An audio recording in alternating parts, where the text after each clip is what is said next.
Muy buenos días. Me imagino que tú has oído o quizás lo has experimentado, que la tristeza muchas veces no nos deja ver con claridad. Y no solo la tristeza, yo creo que cualquier sentimiento llevado al extremo no nos deja ver con claridad. Cuando una persona está muy enojada, cuando una persona está muy preocupada, cuando una persona está muy estresada, yo creo que todos esos muy son los que hace que no veamos bien, incluso cuando estás muy contento. El Evangelio del día de hoy nos presenta dos escenas, donde los discípulos no pudieron ver bien, precisamente porque estaban o muy contentos o, pudiéramos decir, muy preocupados. Escuchemos con atención el Evangelio y nuevamente presta atención a los detalles. En aquel tiempo, inmediatamente después de la multiplicación de los panes, Jesús hizo que sus discípulos subieran a la barca y se dirigieran a la otra orilla, mientras él despedía a la gente. Después de despedirla, subió al monte a solas para orar. Llegada la noche, estaba él solo allí. Entretanto, la barca iba ya muy lejos de la costa y las olas la sacudían porque el viento era contrario. A la madrugada, Jesús se fue hacia ellos caminando sobre el agua. Los discípulos, al verlo andar sobre el agua, se espantaron y decían: «¡Es un fantasma!» y daban gritos de terror. Pero Jesús les dijo enseguida: «Tranquilícense y no teman, soy yo». Entonces le dijo Pedro: «Señor, si eres tú, mándame ir a ti caminando sobre el agua». Jesús le contestó: «Ven». Pedro bajó de la barca y comenzó a caminar sobre el agua hacia Jesús. Pero al sentir la fuerza del viento le entró miedo y comenzó a hundirse y gritó: «¡Sálvame, Señor!». Inmediatamente Jesús le tendió la mano, lo sostuvo y le dijo: «Hombre de poca fe, ¿por qué dudaste?». En cuanto subió a la barca, el viento se calmó. Los que estaban en la barca se postraron ante Jesús diciendo: «Verdaderamente tú eres el Hijo de Dios». Terminada la travesía, llegaron a Genezaret. Apenas lo reconocieron los habitantes de aquel lugar, pregonaron la noticia por toda la región y le trajeron a todos los enfermos. Le pedían que los dejara tocar siquiera el borde de su manto, y cuantos lo tocaban quedaron curados. ¡Qué texto! ¡Qué historia y qué enseñanza! Pudiera durar horas hablando de lo que acaba de narrarnos el Evangelio y de cómo aplicarlo a nuestra vida. Pero veamos esto, es muy posible que después del éxito de la multiplicación de los panes, pues claro, Jesús quería irse a un lugar solitario a orar y durante toda la noche. Quizás toda esa emoción que traía era necesario situarla en el lugar correcto, y en el lugar correcto es a los pies de su Padre, abandonarse a la voluntad de Dios. Sabemos en otro texto que la gente, incluso después de esa multiplicación, querían coronar a Jesús como rey y él no los dejó. No había venido a eso. Un momento de alegría a Jesús no lo va a desviar de su camino. Pero ¿qué pasó con los discípulos? Los discípulos estaban en la barca y seguramente estaban todavía celebrando aquello. Llenos de alegría, ni siquiera se acordaban que tenían que pasar a recoger a Jesús. El Evangelio nos dice escuetamente que ya avanzada la noche, el viento soplaba y es cuando Jesús fue el que empezó a caminar hacia ellos.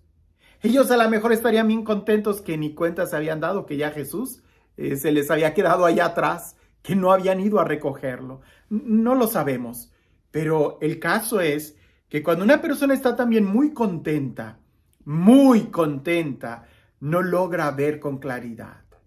Hay muchos santos, entre ellos San Ignacio de Loyola, que nos recomienda que cuando estemos muy contentos no cambiemos de dirección nuestra vida. De la misma manera que cuando estemos muy tristes no tomemos decisiones. Tenemos que estar tranquilos para poder mirar bien el panorama y tomar una decisión correcta. Los discípulos aquí, ya sea que llenos al principio de mucha alegría, no reconocen a Jesús y al verlo caminar, empiezan a llenarse de temor, gritando, es un fantasma. Es un Le iban a tener miedo a un fantasma después de haber visto todo lo que Jesús había hecho.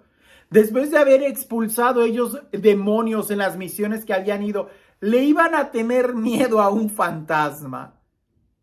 Pues estaban al borde de la emoción. Jesús les dice, no tengan miedo, soy yo. Y me gusta mucho la aventura de Pedro, la situación de Pedro de querer lanzarse. Si eres tú, mándame ir a ti, como casi retándolo. Pues ven para acá, le dijo Jesús. Ahora, es también esto muy interesante, porque en un momento de alegría te lanzas y empiezas a caminar sobre el agua. Pedro sabía que aquel que había multiplicado los panes lo iba a hacer caminar sobre el agua y no se equivocó. En donde sí se equivocó es de que todas esas decisiones estuvieron tomadas en base a muchas emociones. Él estaba muy emocionado. Pues si eres tú, mándame ir. Ándale, pues ven. Él empieza a caminar y cuando se trata de una emoción, otra emoción te va a hacer cambiar de rumbo. Él empezó a sentir el viento, empezó a sentir que el agua estaba fría, mojada, y empezó a hundirse. Su mirada ya no estaba en Jesús. Cuando la mirada está puesta en Jesús, tú caminas sobre el agua. Cuando la mirada está puesta en Jesús, tú no le tienes miedo a nada. Cuando la mirada está puesta en Jesús, tú no te desvías ni para la derecha ni para la izquierda, ni para arriba ni para abajo. Tú sigues a Jesús. Pero en ese momento la mirada de Pedro empezó a cambiar. Y me gusta que dice empezó a sentir, porque a veces el sentimiento es el que hace que cambie nuestra dirección. Con mucha razón se le llama a esa emoción sentimiento. ¿Por qué? Porque el sentimiento es la unión de dos palabras, el sentir o asentir y el mentir. Sí miento. Cuando alguien está dejándose llevar por los sentimientos, es alguien que prácticamente está mintiendo y no va a durar mucho en su decisión. Por eso se llama sentimiento. No sé si esa sea la raíz etimológica de la palabra, pero la idea es esa. Cuando tú te dejas llevar por las emociones, te vas a equivocar. Pedro se empezó a hundir. Y lo interesante y lo bonito de esto es de que cuando tú no ves con claridad, los discípulos no vieron al principio con claridad que era el maestro y creyeron que era un fantasma, pero sí escucharon. Y porque Pedro escuchó la voz de Jesús, le dijo, si eres tú, mándame ir a ti. Cuando Pedro se está hundiendo, no ve con claridad al Señor, pero sí escucha y tiene unos labios para orar. De ahí que Jesús lo toma y lo saca. ¡Qué imagen tan bonita! Inmediatamente, dice el Evangelio, inmediatamente Jesús sacó a Pedro y lo regañó. Hombre de poca fe, ¿por qué dudaste? A veces nosotros tenemos miedo al regaño, pero a lo que más miedo le deberíamos de tener es a hundirnos. Y a veces eso es lo que yo escucho mucho entre mis feligreses. Ay, padre, es que me da miedo ir a confesarme. Más miedo te debería de dar el hundirte con semejantes pecados que llevas arriba. El que el padre te regañe, pues qué bueno que te regañe, con tal de que te quite el peso que llevas ahí. Y que por cierto, yo no conozco a ningún sacerdote que regañe en la confesión, pero aunque regañaran, yo creo que más le valdría a Pedro recibir ese regaño de Jesús, aprender la lección, que el hundirse, que el ser carnada de tiburones o cocodrilos o qué sé yo. A veces nosotros no vemos con claridad y ese no es el problema. A veces simplemente se nos nubla la mirada y hay que avanzar en fe. Como las ovejas que no tienen buena vista, así somos nosotros. El problema es que muchas veces nos hacemos sordos. No escuchamos, no prestamos atención y entonces vienen los verdaderos problemas de nuestra vida. Cuando el agua ya nos llegó al cuello o ya hasta nos pasó. No dejes que el agua te llegue al cuello. Grítale a Jesús si es necesario, pero sobre todo escucha su palabra, porque al escuchar la palabra nos va a dar la serenidad necesaria para tomar decisiones en nuestra vida y poder avanzar adelante. Y este Dios, el Dios del amor, el Dios de la vida, el Dios de la paz, el Dios que hace nuevas todas las cosas, que sea Él quien el día de hoy y siempre te bendiga pronunciando su palabra sobre ti, su palabra que nos da vida y sabiduría. Que sea Él quien te bendiga en el nombre del Padre, del Hijo y del Espíritu Santo.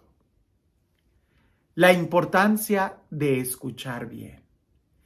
Dicen por ahí que había un alpinista, alguien que quería subir al monte Everest, y él quería ser el primero en llegar solo. Estaba muy confiado, agarró todo su equipo y empezó a avanzar y a avanzar. Y ya saben cómo son los alpinistas, suben, entierran una especie de clavo o tornillo en el hielo, amarran la cuerda, suben más adelante y entierran otro y así, por si llegase a haber un accidente. Él era muy precavido y sucedió el accidente.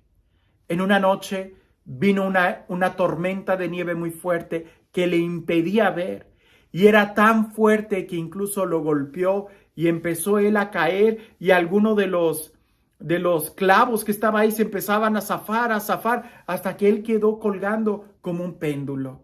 En el monte Everest, el frío estaba muy fuerte, no tenía la mochila ni todo el equipo para poder cubrirse o hacer fuego, y simplemente él quedó colgando. En ese momento él le gritó a Dios y le dijo: ayúdame.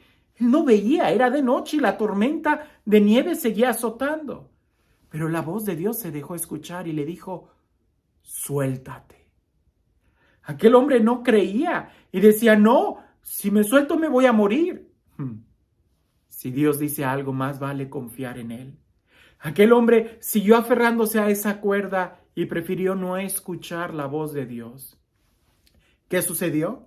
Que al día siguiente, cuando se calmó la tormenta de nieve y el sol apareció, otros alpinistas lo encontraron muerto solo a unos pocos metros de distancia del suelo. Si él hubiera soltado de la cuerda, hubiera caído al suelo y ahí hubiera sido capaz de encontrar el resto de su, pudiéramos decir, equipo y poder haber salvado su vida. Es importante hablar. Y también es importante saber escuchar. En tiempo de crisis, de gran alegría o de gran tristeza, nunca tomes decisiones y no cambies el rumbo de tu vida. Más que estar contentos, hay que asegurarnos de tener a Jesús en nuestro corazón, y en la serenidad encontraremos la paz y la verdadera alegría. Que tengas un excelente día.